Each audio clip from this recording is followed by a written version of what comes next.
Historia de la filosofía, por Nicolás Abagnano, volumen 3, 275, parte séptima. La filosofía entre los siglos XIX y XX. Capítulo 13. El neoempirismo. 806. Escuelas neoempiristas. El neoempirismo fue primeramente la orientación seguida por el llamado Círculo de Viena, grupo de estudiosos de diversa procedencia que se formó a partir de 1923 en torno a Moritz Schlick. El Tractatus de Wittgenstein, que solo se encontraba ocasionalmente con algunos miembros del círculo, publicado por vez primera en los Anales de Filosofía de 1921, y la obra de Carnap, que profesó en la Universidad de Viena el año 1926, sirvieron de base principales para las discusiones del círculo, en las que tomaron parte, entre otros, H. Hahn, F. Weizmann, H. Feigl, Otto Neurath, Philipp Frank, K. Godet, G. Bergman, K. Popper y H. Kelsen. Con el Círculo de Viena está vinculado el Grupo de Berlín, que se constituyó en 1828 en torno a la figura de Hans Reichenbach, y del que formaron parte, entre otros, K. Lewin, W. Kohler y C. G. Hempel. La colaboración entre estos dos grupos se estableció principalmente por medio de la revista Erkenntnis, que se publicó desde 1930 hasta 1938, dirigida por Carnap y Reichenbach.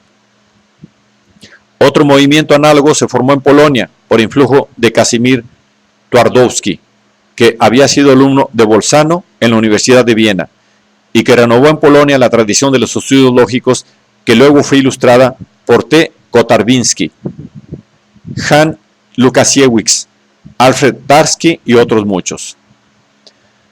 Después de la victoria del nazismo en Alemania y Austria, muchos representantes del neoempirismo se trasladaron a los Estados Unidos, donde hallaron un ambiente propicio, sobre todo en los pensadores de la corriente pragmatista que se inspiraban en Peirce y en Dewey.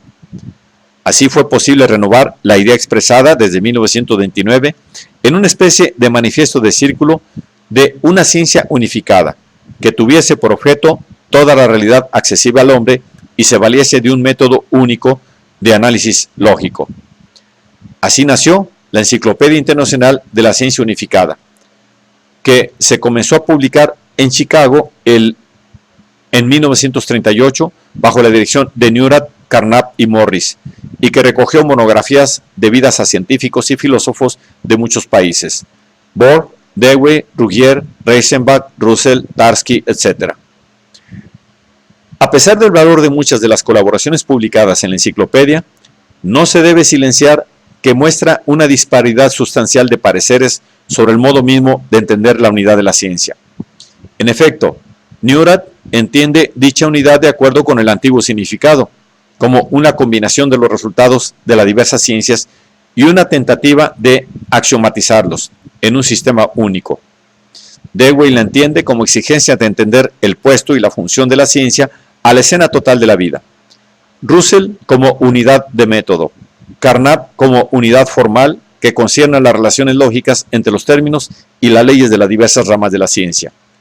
Morris como una ciencia de la ciencia, que se verifica en el ámbito de la semiótica, cuyo defensor es. En otros términos, el mismo concepto de la ciencia unificada no se presenta suficientemente unificado en sus defensores, quienes entienden bajo el mismo cosas muy distintas, demostrando así de facto su carácter utópico. En realidad, el concepto de la unidad de la ciencia no es un concepto científico, sino filosófico, y por tanto acoge en sí mismo y refleja la diversidad de las filosofías. Más que de unidad, se puede hablar legítimamente de conexiones o relaciones recíprocas entre las ciencias. Estas conexiones o relaciones constituyen problemas filosóficos importantes a los que se dirige provechosamente la atención de los neoempiristas, aunque no solamente la suya. En 1939, Wittgenstein fue llamado a Cambridge, Inglaterra, para suceder en la cátedra a G. E. Moore. Allí comenzó a elaborar la segunda forma de su filosofía, que sirvió de inspiración al clima filosófico característico de Inglaterra en estos últimos decenios, el de la llamada filosofía analítica, que adoptó como tarea suya fundamental el análisis del lenguaje común. Sin embargo, actualmente el neoempirismo ya no constituye el criterio particular de una escuela local. Muchas de sus exigencias han sido ampliamente admitidas. Los resultados alcanzados, sobre todo en el campo de la metodología de las ciencias y de la crítica de la lógica, pueden ser seleccionados y discutidos fuera de los planteamientos polémicos en que se inspiraron sus primeros defensores.